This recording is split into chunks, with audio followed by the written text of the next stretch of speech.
Hey everyone, welcome back to my channel. So आज की video में हम बात करने जा रहे हैं एससी वर्मा की एक्सरसाइज के ऊपर। ठीक है, and this is the part 1। तो यहाँ पर मैं आपको एससी वर्मा के एक्सरसाइज के कुछ क्वेश्चन सॉल्व कराऊंगा। जो इसका पार्ट 2 होगा उसमें हम लोग पूरा एससी वर्मा कवर कर चुके होंगे।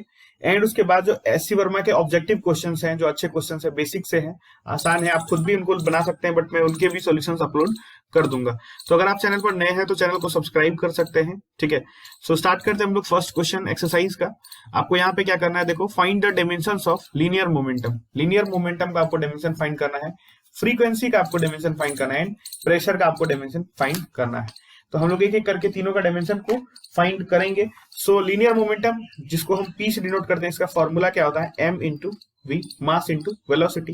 ठीक है, तो अगर आप इसका डायमेंशन फाइंड करना चाहें तो आप ऐसा लिखेंगे, पी को अंदर ऐसा ब्रैकेट के, ठीक है, and is equal to mass M. ठीक है, और वेलोसिटी क्या होता है बताओ, डिस्प्लेसमेंट बाय टाइम। तो इसका जो डायमेंशन है वो क्या होता है, एल बाई टी, और ये ऐसा हमने लगा दिया। ठीक है, तो ये क्या आ गया आपके पास, M L T raise to -1। So ये क्या आ गया आपको डायमेंशन ऑफ मोमेंटम आपके सामने आ गया है। ठीक है, तो ये चीज आप समझ गए। फ्रीक्वेंसी का अगर हम निकाले आपको फॉर्मूला, तो देखो फ्रीक्वेंसी का फॉर्मूला क्या है, 1/t है ना, 1 बाई टाइम पीरियड, एंड इसको आप क्या लिखते हैं, टी रेज टू -1। तो ये क्या आ गया आपका फ्रीक्वेंसी का, जिसको हम न्यू से डिनोट करते हैं, ये आपका क्या गया, फ्रीक्वेंसी का डायमेंशन आ गया। प्रेशर का अगर आप निकालना चाहें तो प्रेशर इज इक्वल टू हम क्या जानते हैं बताओ, प्रेशर इज इक्वल टू हम जानते हैं फोर्स बाई एरिया, है ना। अब फोर्स का डायमेंशन क्या है, तो M L T raise to -2 divided by area, तो area is what, L square, है ना। तो यहां पर क्या आ गया, M L minus 1 T raise to -2। तो ये क्या आ गया आपके सामने, ये आ गया आपका प्रेशर का डायमेंशन। ठीक है, तो अगर आपको डायमेंशन नहीं निकालना आता है तो मैं वीडियो का लिंक दे दूंगा डिस्क्रिप्शन में। मैंने अपने चैनल पर बताया हुआ कि किस तरह से आप डायमेंशन को फाइंड कर सकते हैं। So do check out the description as well. ठीक है, तो ये हमारा फर्स्ट क्वेश्चन भी इस तरह से सॉल्व हो गया। उसके बाद नेक्स्ट क्वेश्चन हम लेते हैं।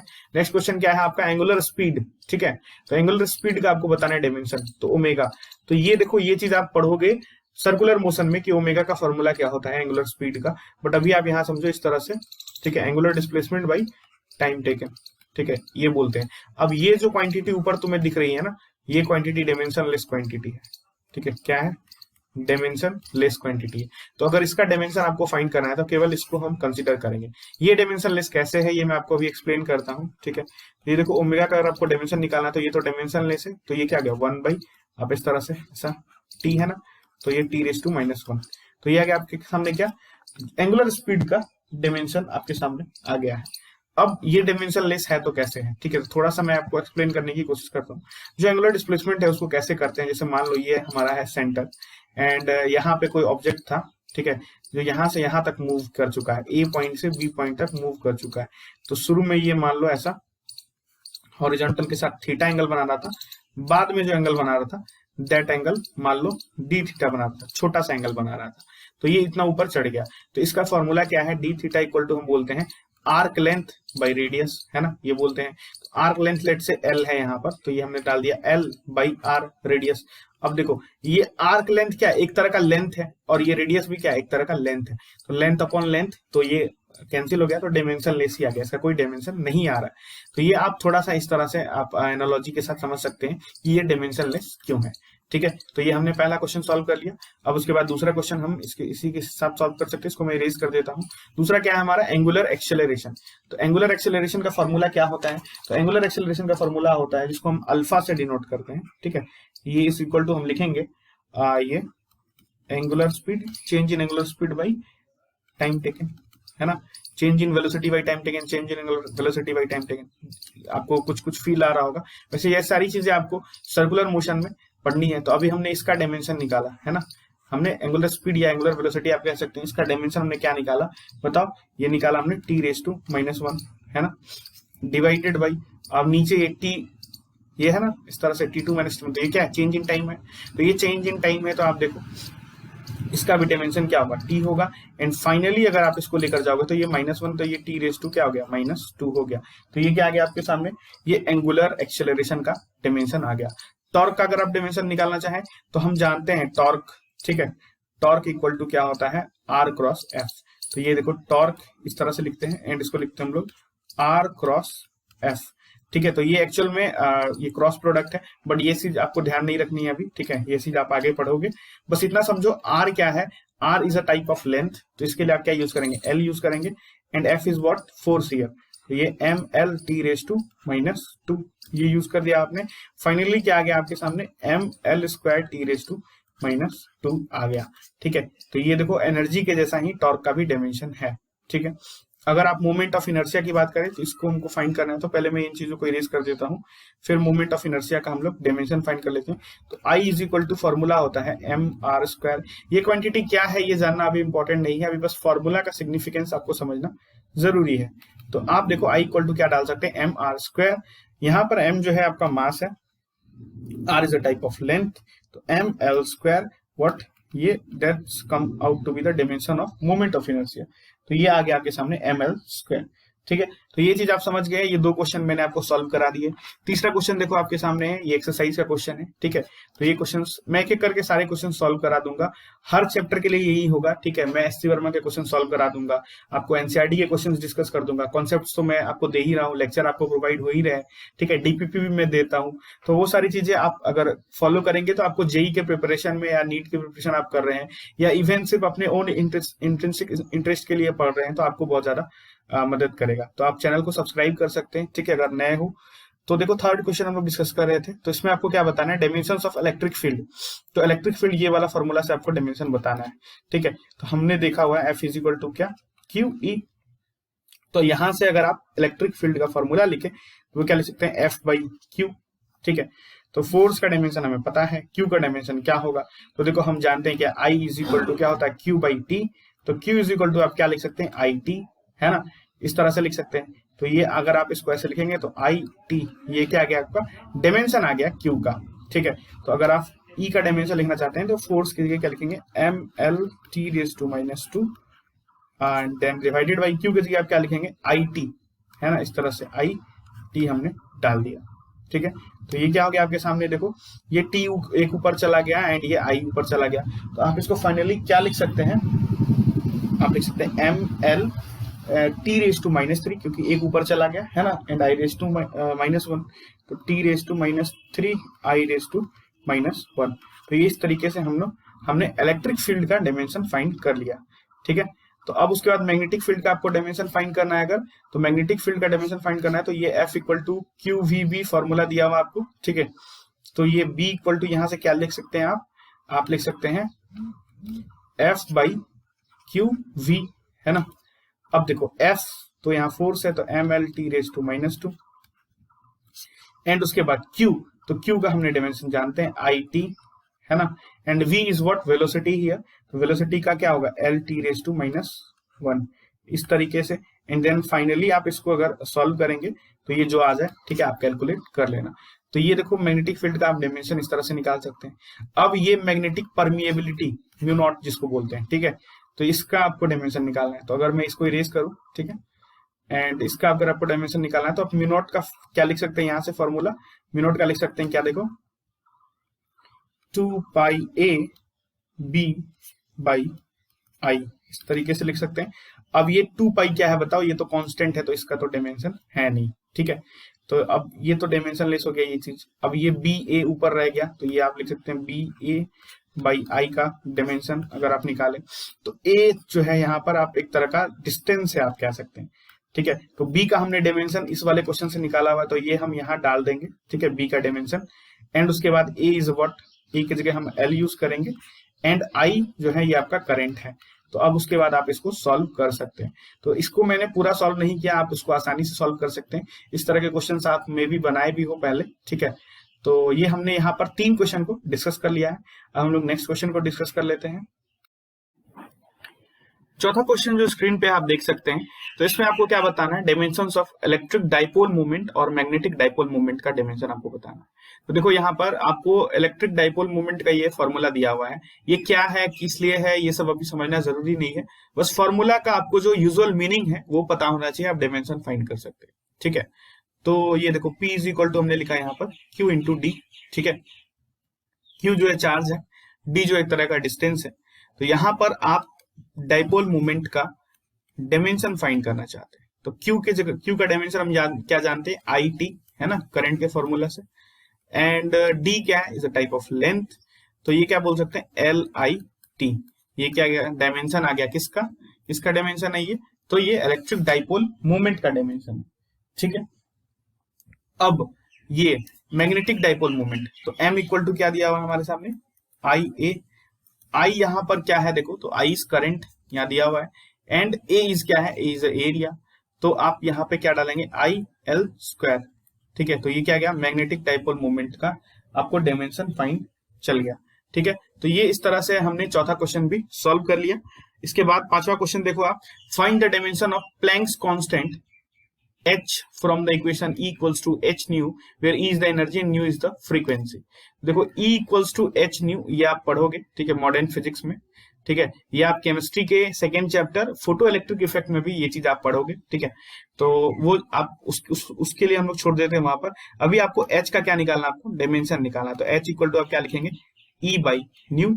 यहाँ पर जो E है आपका एनर्जी है, तो E किसी भी एनर्जी का डायमेंशन यही होगा, देखो M L square T raise to minus two and divided by nu is what, 1 by T, तो ठीक है, तो ये टी रेस टू माइनस 1। तो आपके सामने जो फाइनली डायमेंशन आ जाएगा वो क्या आ जाएगा आपका, एम एल स्क्वायर, है ना, एम एल स्क्वायर, और ये टी माइनस 1 था, तो ये क्या, टी ऊपर में माइनस 1, इस तरीके से, ठीक है। तो ये आपका आ गया क्या, बताओ, प्लैंक्स कांस्टेंट का डायमेंशन आ गया। तो अब ये पांचवा क्वेश्चन भी हमने सॉल्व कर लिया। छठा क्वेश्चन देखो आपके स्क्रीन के ऊपर, तो यहाँ पर आपको थोड़ा सा एक क्वेश्चन में ध्यान से सॉल्व करना है, बाकी सब नॉर्मल क्वेश्चन है। देखो स्पेसिफिक हीट कैपेसिटी, तो ये चीज आप पढ़ रहे होगे हीट एंड थर्मोडायनेमिक्स में, ठीक है। और केमिस्ट्री में भी ये चीजें आपको पढ़नी है, थर्मोडायनेमिक्स में, केमिस्ट्री में भी थर्मोडायनेमिक्स है, ठीक है। तो ये देखो ये फॉर्मूला दिया हुआ है, जहाँ पे सी का आपको क्या निकालना है, डायमेंशन निकालना है। तो अगर आप इस फॉर्मूले से सी का एक्सप्रेशन लिखो, तो आप क्या लिखेंगे, आप लिखेंगे Q बाई एम, और ये चेंज इन टेम्परेचर है एक्चुअली। तो Q क्या है, Q is the heat energy, तो Q की जगह आप क्या लिख सकते हैं, यहाँ पर देखो M L square T raise to minus two, क्योंकि ये एक तरह का क्या है बताओ, एनर्जी है, divided by M is what, M आप कह सकते हैं मास है, ठीक है। तो मास की जगह ये एम आपने डाल दिया, एंड T2 माइनस T1 इस क्या है, चेंज इन टेम्परेचर। तो इसको हम केल्विन से या थीटा से भी डिनोट कर सकते हैं, टेम्परेचर को थीटा या केल्विन दोनों से डिनोट करते हैं, ठीक है। तो ये केल्विन से भी आप डिनोट कर सकते हैं। तो यहाँ मैंने के को कंसिडर किया हुआ है, तो अगर आप यहां से लिखेंगे, ठीक है, तो ये एम एम तो कैंसिल हो गया, तो क्या L square T raise to minus two and K to the power minus 1, तो यह गया हमारे पास L square T raise to minus two K raise to minus 1। तो यह गया क्या, डायमेंशन ऑफ क्या गया, स्पेसिफिक हीट कैपेसिटी। तो अब मैं इसको रेज कर देता हूं। दूसरा हम लोग निकालते हैं coefficient of linear expansion alpha. तो ये भी चीज आप हीट एंड थर्मोडायनेमिक्स वाले पार्ट में पढ़ रहे होगे, वहां पर linear expansion, volume expansion, areal expansion, वो सारी चीजें आप पढ़ रहे होगे। आप देखोगे कि यार गर्मी के टाइम में जो एफिल टावर का हाइट थोड़ा सा ज्यादा होता है, ठीक है, रिलेटिव हाइट से, एंड ठंड के टाइम में थोड़ा सा हाइट कम होता है। किसी रॉड का लेंथ एक्सपेंड कर जाता है, एरिया एक्सपेंड कर जाता है टेम्परेचर बढ़ने की वजह से, बट वो इतना कम एक्सपेंड करता है कि यूजुअली आप उसको डिनोट नहीं कर सकते, मेजर नहीं कर सकते आप उसको अच्छे से, ठीक है। तो वो पता नहीं चलता, but there is always a increase in length, area, volume when there is a raise in temperature. तो वो चीजें आप पढ़ रहे होगे। खैर, तो यहाँ पर देखो ये फॉर्मूला जो है, ये यहाँ पर ये, ठीक है। तो आपको क्या निकालना है, कोएफिशिएंट ऑफ लीनियर एक्सपेंशन निकालना है। तो अब इसको कैसे निकालना है, तो यहाँ पर अल्फा का फॉर्मूला निकालना, तो जैसे आप निकाल सकते हो अल्फा का यहाँ पे भी फॉर्मूला, बट ये थोड़ा सा कॉम्प्लिकेटेड हो जाएगा। मैं आपको एक सिंपल टेक्निक बताता हूँ। देखो यहाँ पर दिया हुआ है 1 प्लस और ये पूरा अल्फा T2 माइनस T1, इस तरह से चेंज इन टेम्परेचर। देखो ये 1 इज क्या, डायमेंशन लेस, और डायमेंशन लेस से ही कोई चीज अगर ये जो ऐड हुआ है तो ये पूरा डायमेंशन लेस होगा, प्रिंसिपल ऑफ होमोजेनिटी, है ना।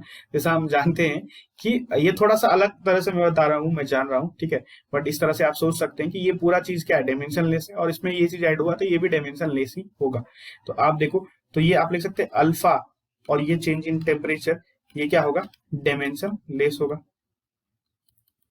अगर ये डायमेंशन लेस है तो मैं ये कह दूं कि यहाँ पे कोई कांस्टेंट होगा, तो वो कांस्टेंट क्या है हमें उससे मतलब नहीं है। तो अगर आप अल्फा को लिखेंगे यहाँ पर, तो ये आप लिख सकते हैं क्या, ये चेंज इन टेम्परेचर है, तो ये आप लिख सकते हैं डायमेंशन लेस, है ना। अब यहाँ पे 1 हो 3 हो उससे कोई मतलब नहीं है, और यहाँ क्या लिख सकते हैं आप, T2 माइनस T1, है ना। और ये T2 माइनस T1 क्या है बताओ, चेंज इन टेम्परेचर है। तो ये आप कह सकते हैं 1/, अगर मैं 1 कंसिडर कर लूं, ठीक है, तो ये क्या आ गया, केल्विन इनवर्स आ गया, ठीक है। तो ये क्या है आपके सामने, अल्फा का डिमेंशन आ गया, ठीक है। तो ये थोड़ा सा अलग तरीके से मैंने आपको बताया, ये आपको समझ आ गया होगा आई गेस। अब उसके बाद है जो गैस कांस्टेंट आर, ठीक है, इसका आपको डायमेंशन बताना है। तो ये भी चीज आप पढ़ रहे होगे यार, सिमिलरली आप ये हीट एंड थर्मोडायनेमिक्स में पढ़ रहे होगे, एंड ये चीज आप पढ़ोगे states of matter class 11th के केमिस्ट्री में, ठीक है, तो वहां भी आप ये चीज पढ़ रहे होंगे। तो खैर हमें आर का डायमेंशन निकालना है, तो पीवी इक्वल्स टू एनआरटी दिया हुआ है, इसको हम आइडियल गैस इक्वेशन बोलते हैं, ठीक है। तो आर इक्वल्स टू आप क्या लिख सकते हैं, पीवी बाई, यहां लिख सकते हैं एन टी, है ना, एन टी। तो देखो पीवी, तो P is what, pressure here, V is volume, ठीक है। तो ये मैं आप पे छोड़ देता हूं, इसको सॉल्व करके आप कमेंट सेक्शन में मुझे बता सकते हैं। ये प्रेशर है, वी क्या है, वॉल्यूम है, एन क्या है, ये नंबर ऑफ मोल्स है, तो आप इसको मोल लिखेंगे। तो प्रेशर का डायमेंशन लिखेंगे, वॉल्यूम का डायमेंशन लिखेंगे, उसके बाद ये एन, एन की जगह आप लिखेंगे मोल, ठीक है। And T is what here, temperature, temperature की जगह आप लिखेंगे केल्विन, ठीक है। तो ये इस तरह से आपने लिख दिया। और ये आपका पीवी का जो डायमेंशन है वो ऑलमोस्ट शायद एनर्जी के जैसा आ जाता है, आप कैलकुलेट करके देख लेना, ठीक है। एंड कमेंट सेक्शन में बताना कि आर का डायमेंशन क्या आया है, ये आप मुझे कमेंट सेक्शन में जरूर बताना, ठीक है। तो ये इस तरह से हमने 6 क्वेश्चन सॉल्व कर दिए। अब हम लोग नेक्स्ट क्वेश्चन पे चलते हैं। 7th और 8th क्वेश्चन आप देखो आपके सामने, ठीक है। तो सबसे पहले हम लोग 7th क्वेश्चन सॉल्व करते हैं, एंड ये थोड़ा सा नया आपके सामने आ सकता है इस तरह का क्वेश्चन। तो यहाँ पर दिया हुआ देखो, taking force, length, time to be the fundamental quantities, find the dimension of density, pressure, momentum and energy. तो देखो इसको कैसे सॉल्व करेंगे, तो इसमें देखो लेंथ जो है हमारा और टाइम, ये तो फंडामेंटल है ही, लेकिन हमने मान लिया कि फोर्स भी फंडामेंटल है। ऐसा एक्चुअल में है नहीं, बट मान लिया कि फोर्स भी फंडामेंटल क्वांटिटी है। तो अगर यहां पर ये जो 4 क्वांटिटीज आपको दिख रही हैं, जो डिराइव्ड क्वांटिटीज हैं, इनको हमें फंडामेंटल्स के तौर पे रिप्रेजेंट करना है। तो इसको हम लोग कैसे रिप्रेजेंट करेंगे, मतलब अब फाइनली आप फोर्स को ml(t⁻²) पे नहीं तोड़ेंगे, एफ ही लिखेंगे उसके जगह पे, ठीक है, डायमेंशन एफ लिखेंगे उसका, क्योंकि हमने इसको भी क्या किया, फंडामेंटल मान लिया। तो ये थोड़ा सा अजम्पशन बेस्ड क्वेश्चन है, ठीक है। तो इसको आप देखो कैसे करेंगे। तो फोर्स, लेंथ, टाइम हमारा क्या आ गया है, फंडामेंटल क्वांटिटी आ गया। तो अगर डेंसिटी आप लिखेंगे, तो डेंसिटी इक्वल्स टू हम क्या जानते हैं, डेंसिटी इक्वल्स टू हम जानते हैं मास बाई वॉल्यूम, है ना, इस तरीके से। तो अब आप इसको डेंसिटी को प्रयास करो कि आप फोर्स के टर्म में लिखो, क्योंकि एक्चुअल में हमें जो रिप्रेजेंटेशन लाना है वो क्या लाना है, फोर्स, लेंथ और टाइम में लेकर के आना है। तो हमें प्रयास यही करना होगा कि यहाँ डेंसिटी को हम फोर्स के टर्म में कहीं लिख सकते हैं थोड़ा सा भी। तो देखो हम जानते हैं न्यूटन्स के सेकंड लॉ से, फोर्स इज वो मास टाइम्स एक्सेलरेशन। तो अगर आप यहाँ मास को लिखें तो ये क्या लिखेंगे, फोर्स बाई एक्सेलरेशन, ये आप लिख सकते हैं। तो यहाँ मास की जगह हम क्या डाल देंगे, force by acceleration divided by ये वॉल्यूम, ठीक है। तो ये फाइनली क्या आ गया, एफ बाई ए वी, है ना। अब डेंसिटी को हमने फोर्स के टर्म में रिप्रेजेंट कर लिया। नाउ अब आप इसको डायमेंशंस के तौर पे लिख दो। तो अब फोर्स को आप ml(t⁻²) पे नहीं तोड़ोगे, ठीक है। तो ये आपको फोर्स को नहीं तोड़ना है, क्योंकि फोर्स को भी हमने क्या किया, फंडामेंटल मान लिया है। हम क्यों ml(t⁻²)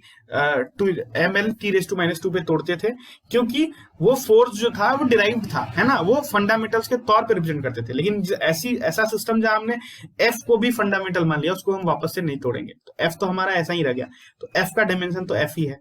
अब ए क्या है बताओ, तो A is what, acceleration here. तो एक्सेलरेशन का डायमेंशन क्या होता है, lt⁻², है ना। And V is what here, volume. तो ये क्या हो गया आपके सामने, एल क्यूब हो गया। तो अब आप इसको डेंसिटी को, ठीक है, जिसको रो से डिनोट करते हैं, इस तरह से इसका डायमेंशन अगर आप लिखेंगे तो ये आप क्या लिखेंगे, एफ, और यहाँ देखो एल क्यूब और ये एक एल, तो ये क्या हो गया टोटल l⁻⁴, है ना। तो ये आ गया l⁻⁻⁴ यहाँ पर, क्योंकि ऊपर आएगा तो l⁻⁻⁴, एंड ये t⁻⁻² था, तो ऊपर आएगा तो t⁻² हो गया। तो ये हमने FLT जो हमने माना हुआ था, फोर्स, लेंथ और टाइम, फंडामेंटल जो हमने मान लिया था, उसमें हमने तोड़ दिया है किसको, डेंसिटी को। तो आप जो बाकी बचे हुए हैं इनके लिए भी यही प्रयास करेंगे कि आप उसको फोर्स के तौर पे लिखो। तो अगर मैं ये बता दिया मैं आपको, ठीक है, ये इसको मैं इरेज कर देता हूँ, एंड उसके बाद जो बचा हुआ उसको हम लोग सॉल्व कर लेते हैं। देखो प्रेशर, तो प्रेशर हम जानते हैं क्या होता है, pressure is what, pressure is force by area, है ना। तो फोर्स को तो हम एफ ही लिखेंगे, और एरिया को क्या लिखेंगे, L², है ना। एंड इस तरीके से, तो अगर आप फाइनली लिखेंगे प्रेशर का डायमेंशन, तो ये क्या आप लिख देंगे FL स्क्वायर, इस तरह से बंद कर देंगे। तो ये देखो हमने प्रेशर को भी फोर्स के तौर पे रिप्रेजेंट किया, पहले से ही था, ठीक है, तो ये हमने डायरेक्टली लिख दिया। मोमेंटम को अगर आप लिखना चाहें सिमिलरली फोर्स के तौर पे, तो मोमेंटम को आप क्या लिखेंगे, मोमेंटम हम जानते हैं P इज इक्वल टू क्या होता है, mv, मास इंटू वेलोसिटी। अब देखो वेलोसिटी तो L और T में टूट जाएगा, है ना, L/T में, लेकिन फोर्स तो यहाँ पे नहीं आ रहा, तो फिर से हम मास की जगह पे क्या यूज कर लेंगे, फोर्स बाई एक्सेलरेशन यूज कर सकते हैं आप। तो ये मास की जगह आप क्या लिख देंगे, force by acceleration into v, है ना। अब ये फोर्स F लिख दिया हमने, एक्सेलरेशन क्या है, L/T⁻², और ये v इज व्हाट, वेलोसिटी है, तो ये आप लिख देंगे L/T, ठीक है। इस तरह से आपने बंद कर दिया, ये L गेट्स कैंसल्ड, तो ये आपके सामने क्या आ गया बताओ, Ft आ गया, है ना, क्योंकि ये T⁻1 नीचे बच गया एंड ऊपर आया, तो ये क्या बच गया, Ft। तो ये आपने निकाल लिया किस तरीके से, मोमेंटम का डायमेंशन निकाल लिया, जहां पर हमने फोर्स, लेंथ और टाइम को एज अ फंडामेंटल्स कंसीडर किया हुआ है। उसी तरह से एनर्जी का अगर आप निकालें, ठीक है, एनर्जी का निकाले तो आप कोई भी फॉर्मूला लोगे, ठीक है, एनर्जी का हाफ mv² अगर ले लो, जैसे हम काइनेटिक एनर्जी को ही ले लेते हैं, हमने ले लिया हाफ mv², तो यहाँ मास की जगह आप क्या डाल देंगे, फोर्स बाई एक्सेलरेशन, ठीक है, तो ये आप डाल दो यहाँ पर हाफ, ये लिख दिया हमने force by acceleration into v²। अब ये हाफ को तो कंसिडर करेंगे नहीं, तो अगर डायमेंशन किस पे डिपेंड करेगा, F/A इंटू v²। अब आप इसको नॉर्मली डाल दो, ठीक है, सॉल्व कर दो, तो ये काइनेटिक एनर्जी का या जो भी एनर्जी का डायमेंशन FLT के फॉर्म में आ जाएगा, ठीक है। तो ये सॉल्व करके आप मुझे कमेंट सेक्शन में बताओ जरूर, ठीक है। तो इस तरह से ये क्वेश्चन भी हमने सॉल्व कर लिया 7th, ठीक है। अब 8th क्वेश्चन को सॉल्व करते हैं। तो 8th क्वेश्चन देखो ये क्या है, कन्वर्जन ऑफ यूनिट्स पे बेस्ड है, तो आप इसके लिए फॉर्मूला भी लगा सकते हैं जो हमने पढ़ा हुआ था कन्वर्जन ऑफ यूनिट्स का, बट मैं जो नॉर्मल तरीका मैंने आपको बताया था, नॉर्मल टेक्निक, उस पर हम लोग बेस करेंगे। तो आपको 10 मीटर पर सेकंड स्क्वायर को सेंटीमीटर पर मिनट स्क्वायर में चेंज करना है। तो हमने यहाँ डाल दिया 10 metre per second square is equal to x centimetre per minute square, इस तरीके से, है ना। तो ये थोड़ा राइटिंग अजीब हो गया, आप थोड़ा इसको कंसिडर करना, ठीक है। तो ये इस तरह से, तो अब हम इसको चेंज करेंगे, तो मीटर को हमें सेंटीमीटर में चेंज करना है, तो हम 10 यहाँ लिख दिया हमने, 1 मीटर में कितना सेंटीमीटर, 100 सेंटीमीटर, तो यहाँ हमने लिख दिया 100, ठीक है, डिवाइडेड बाई सेकेंड स्क्वायर। तो एक सेकेंड में कितना मिनट, तो देखो हम जानते हैं 60 second is equal to 1 minute, तो अगर आप 1 सेकेंड इज इक्वल टू लिखेंगे तो ये 1/60 ऑफ अ मिनट, मतलब मिनट का 1/60वां भाग ही क्या है, 1 सेकेंड है। तो ये आप क्या लिखेंगे यहाँ पर 1/60 मिनट, है ना, और इसका क्या है स्क्वायर, ये हमने सेकेंड को यहाँ चेंज कर लिया, और ये 100 क्या लिख दिया, सेंटीमीटर लिख दिया, इस तरीके से। और इज इक्वल टू आप क्या लिख देंगे, x centimetre per minute square, ठीक है, ये यहाँ लिख दिया आपने। अब देखो ये तो हो गया 1000, तो ये आपने लिख दिया ऊपर में 1000 इंटू ये 60 ऊपर आ गया, तो यहाँ क्या लिख देंगे आप 60 इंटू 60, है ना, ये हमने लिख दिया। अब यहाँ क्या बच गया, centimetre per minute square is equal to आप लिखेंगे ये वाला पूरा, है ना, x centimetre per minute square. तो अब ये तो हमने यहाँ पे भी ला दिया, यहाँ पे भी ला दिया, तो x का वैल्यू क्या आपको सामने आ रहा है, ये पूरा आ रहा है x का वैल्यू, तो आप कंपेयर कर लो। तो 60 इंटू 60 क्या हो गया 3600 इंटू ये आपका क्या आ गया 3 है ये, तो आप लिख सकते हैं x का जो वैल्यू आएगा, मैं थोड़ा सा यहाँ पर लिख देता हूँ, आप इसको कंसिडर करना, x इज इक्वल टू ये आ गया 36 और ये 2 0 यहाँ से 3 0 यहाँ से, तो आ गया 10⁵, तो ये आ गया आपका क्या x का वैल्यू। तो ये आप थोड़ा कंसिडर करना है, इस स्टेप के बाद मैंने यहाँ पर डायरेक्ट जंप लगा दिया है, ठीक है, थोड़ा सा कंजेस्टेड हो गया है, बट आप इस चीज को नोटिस करना। तो इस तरह से हमने 8वां क्वेश्चन भी सॉल्व कर लिया। अब हम लोग नेक्स्ट क्वेश्चन पे चलते हैं। 9th क्वेश्चन आप देखो यहाँ पर आपको बताना है the average speed of snail is 0.020 miles per hour and that of a leopard is 70 miles per hour, convert this speeds into SI units. तो यहाँ पर कुछ भी नहीं है, आपको माइल्स पर आवर को क्या करना है, मीटर्स पर सेकंड में चेंज करना है। तो ये नॉर्मल सा क्वेश्चन है। तो एक चीज आपको इसके लिए पता होनी चाहिए, क्या पता होना चाहिए कि 1 माइल्स में कितने किलोमीटर होते हैं, तो ये करीब 1.6 किलोमीटर होते हैं, एंड 1.6 किलोमीटर 1 माइल में होता है, और 1 किलोमीटर में 1000 मीटर होता है। तो ये चीज आपको ध्यान रखनी है।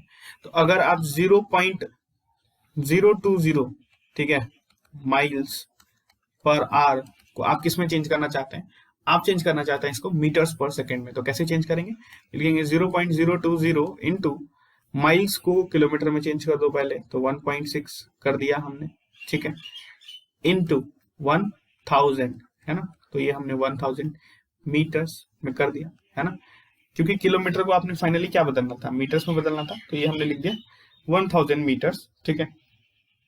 एंड उसके बाद ये नीचे आप क्या लिख दोगे, आर है, तो ये देखो 1 घंटे में 60 मिनट और 60 मिनट में 60 सेकेंड, तो टोटल सेकेंड में चेंज करना हमें, तो 3600 सेकेंड, है ना, इस तरह से आ गया। तो ये आपने इस तरह से इसको किया, एंड इसको आप कैलकुलेट कर दोगे, तो ये आ गया आपको मीटर्स पर सेकेंड में। तो ये आपको कैलकुलेट करना है, देखो ये वाला पार्ट, ये वाला ये मीटर्स पर सेकेंड में तो आ ही गया। उसी तरह से आप अगर 70 माइल्स पर आवर को चेंज करेंगे, तो 70 माइल्स पर आवर को अगर आप चेंज करेंगे, तो ये कैसे करेंगे आप देखो, 70 इंटू 1.6 इंटू 1000, है ना, किलोमीटर में चेंज किया, फिर मीटर में चेंज किया, एंड ये मीटर बाई 3600, है ना, इस तरीके से। तो ये भी आपको सॉल्व करके कुछ आ जाएगा, है ना, 3600 सेकेंड, तो ये भी सॉल्व करके मीटर्स पर सेकेंड में आपको आ जाएगा। तो ये एक बेसिक सा क्वेश्चन था, जरूरी नहीं है फिजिक्स में भी, ये मैथ्स में भी आ सकता है, तो इसमें ज्यादा कुछ था नहीं, तो ये नॉर्मल क्वेश्चन आप कोई भी सॉल्व कर सकता है इसको।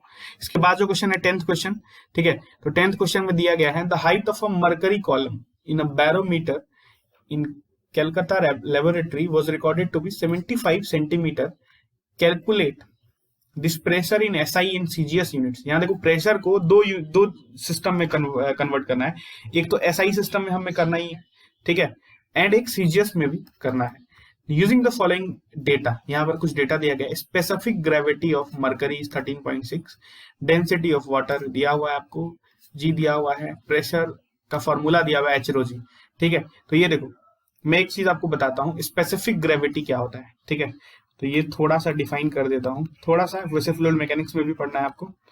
स्पेसिफिक ग्रेविटी, किसी भी चीज का स्पेसिफिक ग्रेविटी का मतलब है आपको रो ऑफ दैट सब्सटेंस, ठीक है, रो का मतलब density of that substance divided by H2O, एक तरह का रिलेटिव डेंसिटी है आप कह सकते हैं, ठीक है।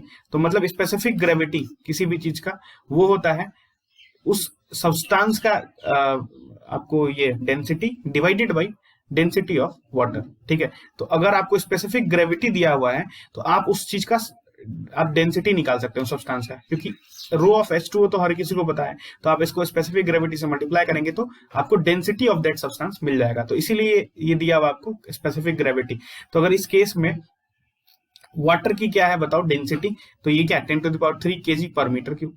तो अगर आप रो ऑफ सब्सटेंस निकालोगे इस केस के लिए, इस वाले क्वेश्चन के लिए, तो आप क्या लिखेंगे देखो, स्पेसिफिक ग्रेविटी कितना है हमारा 13.6 इंटू रो H2O कितना है 10⁻³, तो ये हमने डाल दिया 10⁻³। तो हमें इसका क्या मिल गया बताओ, सब्सटेंस का जो भी है ना, उसका हमें आपको डेंसिटी पता चल गया। तो ये स्पेसिफिक ग्रेविटी का यूज इसीलिए होता है, तो ये चीज आप नोट कर लेना, ठीक है। एंड अब हम लोग क्वेश्चन को प्रोसीड करते हैं, तो इसको मैं इरेज कर देता हूँ, ठीक है, ये मैंने इरेज कर दिया। अब देखो प्रेशर इज इक्वल टू होता है H⍴G। जैसे जैसे आप हाइट में जाते हैं, हाइट नीचे नीचे जाते हैं, ठीक है, फ्लूइड के अंदर, तो वैसे वैसे प्रेशर का क्या होता है, इंक्रीमेंट होता है। तो as height increases pressure also increases, ठीक है। तो अब आपको ये फाइंड करना है, देखो तो प्रेशर H क्या दिया हुआ 75 सेंटीमीटर, 75 सेंटीमीटर को मीटर में चेंज करो तो 0.75 इंटू, ठीक है, इंटू अगर आप करेंगे तो ये इसके बाद आप क्या कर सकते हैं बताओ, रो। तो रो हमने सब्सटेंस का अभी निकाला, क्या निकाला 13.6 into 10⁻³ and G is what 9.8, इस तरीके से। तो अब इसको आप कैलकुलेट कर सकते हैं इजिली, ठीक है। तो ये जो भी आएगा कैलकुलेट करके, ठीक है, तो ये आगे आपका क्या, ये जो भी आएगा कैलकुलेट करके ये आपका SI में आएगा, है ना, SI सिस्टम में आएगा, यानी यहाँ पर जो भी प्रेशर आएगा वो आएगा न्यूटन पर मीटर स्क्वायर में, है ना, इस तरह से आएगा न्यूटन पर मीटर स्क्वायर, क्योंकि pressure is what force by area, तो फोर्स का क्या न्यूटन, ये मीटर स्क्वायर, तो ये आ गया आपको यहाँ पर जो भी चीज आएगा वो न्यूटन मीटर स्क्वायर में। तो SI में हमें CGS में भी फाइंड करना है, SI में तो फाइंड करना ही, CGS में भी फाइंड करना है। तो आप फाइनली जब ये न्यूटन मीटर स्क्वायर में आएगा तो इसको किस में चेंज कर देंगे, इसको चेंज कर देंगे आप डाइन पर सेंटीमीटर स्क्वायर में, है ना, डाइन पर सेंटीमीटर स्क्वायर, यही ना होगा आपका बताओ CGS में, है ना, तो सीजीएस में ये चेंज कर देंगे। तो अब एसआई से सीजीएस में कैसे जाना है ये आप जानते हैं। तो ये मान लो जो भी वैल्यू आया, लेट से मैं मान लेता हूँ कैलकुलेट करके यहाँ पे एक्स आया, तो एक्स न्यूटन पर मीटर स्क्वायर आया, तो उसको आप चेंज कर देंगे एक्स, और न्यूटन को चेंज कर देंगे आप डाइन में। तो 1 newton equal to how much dyne, हम जानते हैं 10⁵ डाइन। ठीक है, ये हमने कन्वर्जन ऑफ यूनिट्स में पढ़ा हुआ है। नहीं पढ़ा हुआ तो आप फिर से उसको कर लो, ठीक है, आपको आ जाएगा समझ में।